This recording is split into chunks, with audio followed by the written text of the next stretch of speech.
With the release of Zhezha and the excitement of Shorekeeper, I am left with a burning question that no one seems to be asking. What will the future of Wuthering Waves characters look like? Sit back and relax because I'm going to be cooking some hot takes with a side of misinformation. In other words, this is my theory and I hope it doesn't make you bring out your pitchforks and come to my house and burn me at the stakes.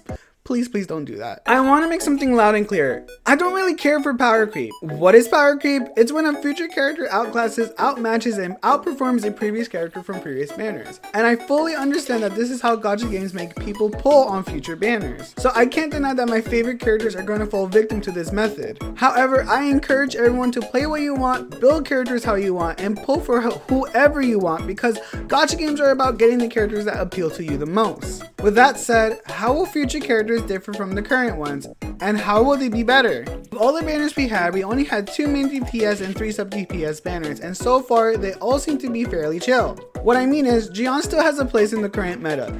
He has his own teams and doesn't really steal from his current counterpart Jinshi, who uses an entirely different setup and has a completely different playstyle. I am not worried for the future of main DPSs because they ultimately have to be power creep in order to have any pull value. And so when it comes to them, pull for the ones that you like the most and that complement your playstyle.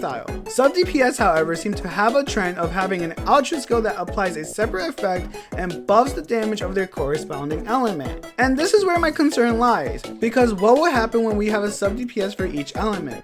Will they have their own damage buff for a specific element, or will they buff specific types such as basic attacks, coordinated attacks, and maybe specific weapon types? And what about healers? Shorekeeper is finally going to be our first limited healer, so she's automatically going to be stronger than Verena and Baija. However, it came as a surprise to certain people, including me, that she will be of the spectral element, which is the same as Verena. So what makes these two different? Well, without getting in leaked territory, Shorekeeper seems to require more field time than Verena, and so you can still use Verena in quicksalt teams, while Shorekeeper is going to not only buff overall damage of your team, but also their crit rate. So what does this mean for future healers? How can they surpass this? Will they just simply provide bigger buffs? More healing output? We still need more elemental coverage from them, but once that's done, what then? Well, I want to hear your theories in the comments below, so make sure you leave them. And before this video gets too long, I'll take my leave now.